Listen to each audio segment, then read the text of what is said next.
Hello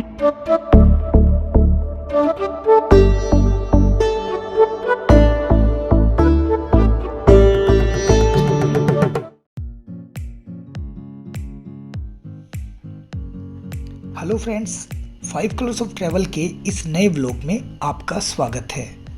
आज हम आपको इस व्लॉग में एक्सप्लोर करवाएंगे हिमाचल प्रदेश के कुल्लू डिस्ट्रिक्ट के बिल्कुल पास स्थित तीर्थन वैली और गुशैनी हिल स्टेशन के बारे में, और बताएंगे दिल्ली से लेकर तीर्थन वैली तक का पूरा रोड मैप। अगर आप पीस और एडवेंचर को एक साथ जीना चाहते हैं, फील करना चाहते हैं, तो तीर्थन वैली एक बेस्ट डेस्टिनेशन है।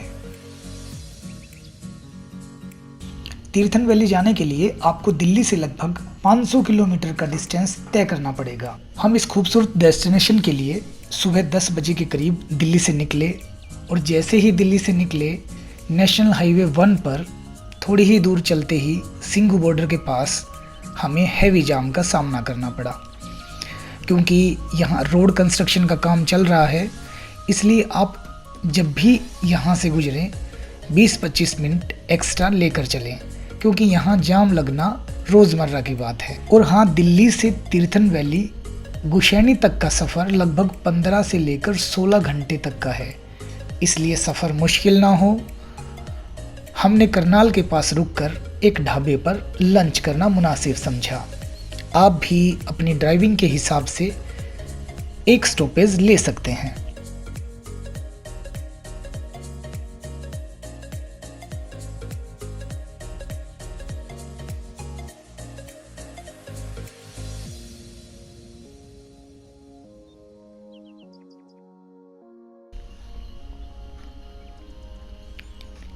आपको दिल्ली से तीर्थन वैली तक लगभग 5 से 6 टोल प्लाज़ा मिलेंगे, जिसमें 50 रुपये से लेके 150 रुपये तक का टोल आपको देना पड़ेगा।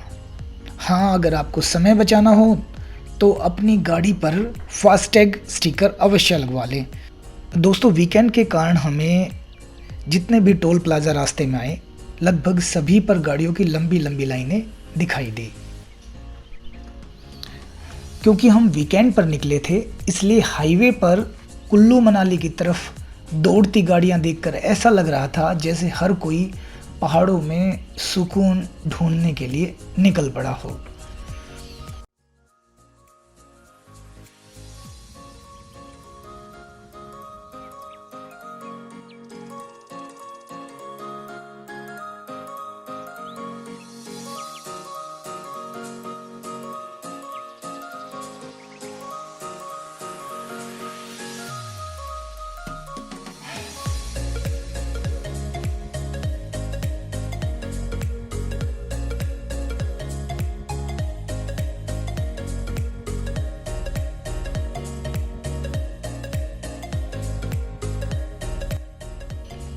लंबे सफ़र की नज़ाकत को समझते हुए तकरीबन 5 बजे हम रूपनगर के पास चाय के लिए रुके।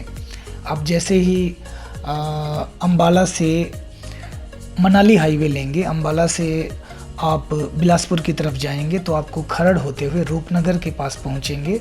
तो हमने रूपनगर के पास चाय के लिए एक ठहराव लिया।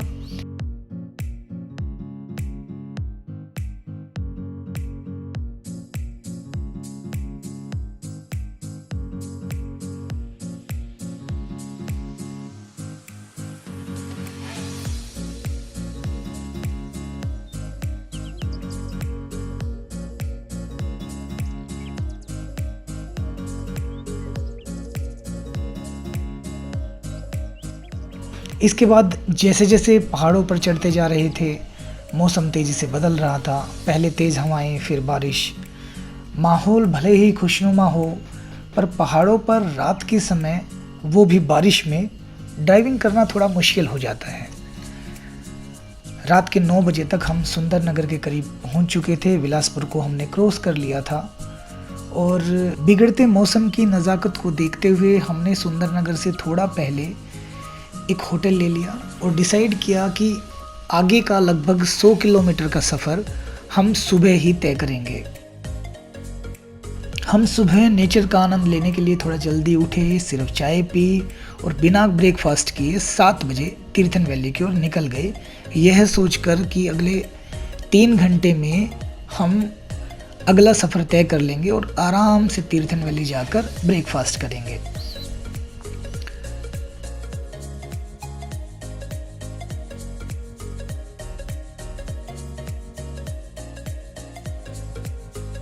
आपकी जानकारी के लिए बता दूं, मंडी से तीर्थन वैली या गुशियानी तक लगभग 75 किलोमीटर का आपको सफ़र तय करना पड़ेगा और मान के चलिए यहाँ तक पहुँचने के लिए आपको आराम से 3-3.5 घंटे लग जाएंगे। आप ब्यास नदी के साथ चलते चलते थालोट, रुकलधार, लारजी होते हुए तीर्थन वैली में एंट्री कर जाएंगे।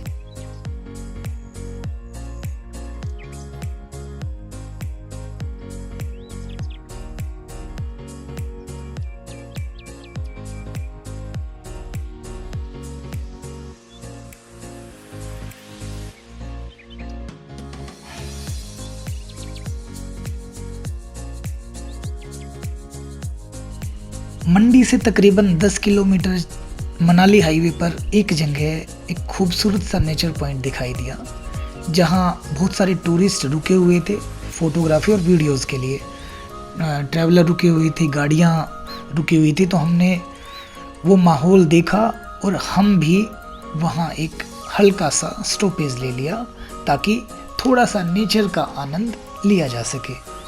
सच में पहाड़ों के बीच गुजरती नदी और हरियाली जैसे पर्यटकों को आगे बढ़ने से रोक रही थी।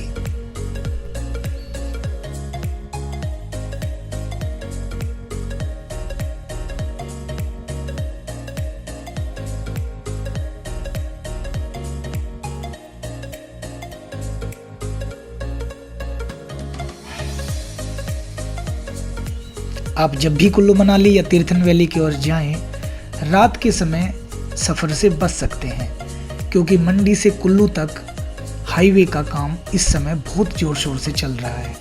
और आपको बता दें कि मंडी से जब आप मनाली हाईवे की तरफ आगे बढ़ेंगे तो रास्ता ज़्यादा ठीक नहीं है।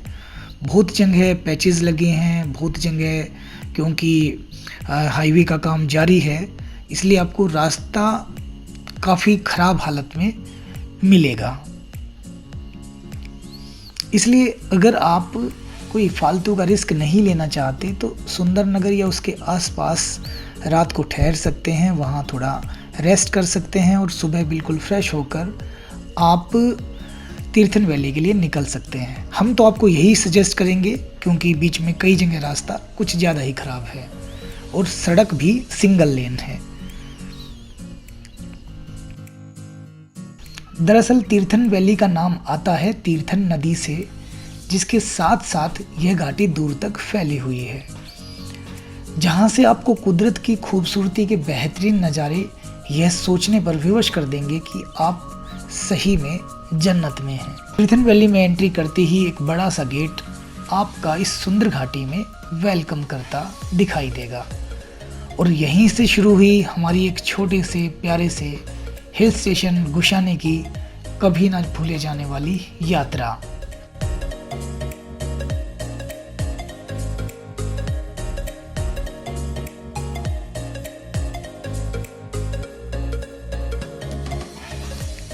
यहाँ आपको एक और बात बता दूं कि अप्रैल, मई और जून के महीनों में कुल्लू, मनाली, शिमला और मसूरी जैसे बड़े हिल स्टेशंस पर टूरिस्ट की अच्छी खासी भीड़ हो जाती है और कई बार तो वीकेंड पर इन हिल स्टेशन पर कई किलोमीटर तक गाड़ियों का जाम भी लग जाता है, क्योंकि अधिकतर टूरिस्ट फेमस जगह पर जाना पसंद करते हैं। लेकिन कुल्लू से महज 20-25 किलोमीटर दूर यह छोटा सा गुमनाम सा हिल स्टेशन तीर्थन वैली में स्थित गुशानी आपको एक बार यहाँ आने के बाद वापस नहीं जाने देगा।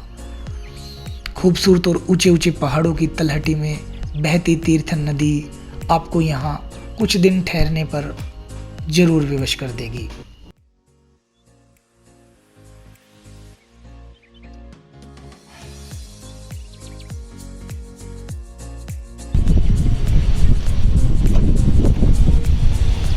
दोस्तों फाइनली हम पहुंच गए हैं गुशैनी। यहाँ का माहौल और यहाँ का मौसम मतलब मौसम है, मतलब मैं क्या बोलूँ आपको। दिल्ली और गुशैनी में हिमाचल प्रदेश के मंडी के पास है ये जगह, और लंबा सफ़र था, थका देने वाला सफ़र था। बीच में रास्ते बन रहे थे, कुछ नया बन रहा है, वहाँ कंस्ट्रक्शन का काम चल रहा है, और बेशक सफ़र जो है वो थका देने वाला हो, लेकिन जब आप यहाँ पहुँच जाओगे तो ऐसा लगेगा कि आप जन्नत में आ गए। तो चलिए हम अब बढ़ते हैं अपने जहाँ हम ठहरे हुए हैं। ये हमारे सामने होम स्टे दिख रहा है।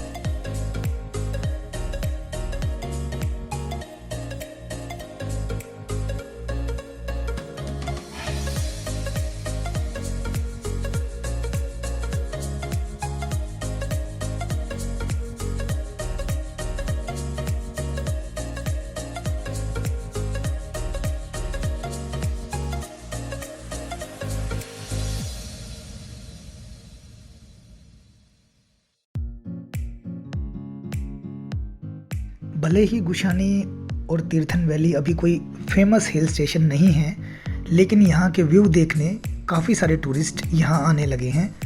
इसलिए गुशानी में भी अब आपको कुछ अच्छे रिजॉर्ट्स मिल जाएंगे। लेकिन अगर आपको बिल्कुल घर जैसा खाना और माहौल चाहिए तो हम आपको सजेस्ट करेंगे कि आप किसी अच्छे से होम स्टे में ही ठहरे। यहाँ आपको जितने भी होम स्टे मिलेंगे वो सभी तीर्थन नदी के किनारे पर बने हुए मिलेंगे, जो कि आपको बिल्कुल नेचर के क्लोज फील कराएंगे।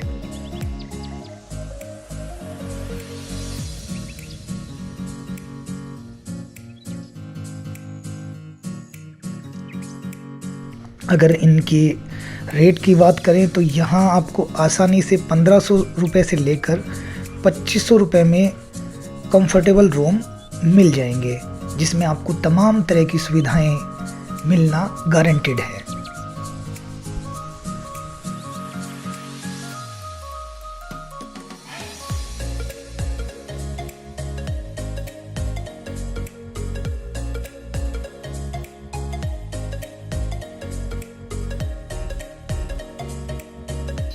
आज के इस व्लॉग में बस इतना ही।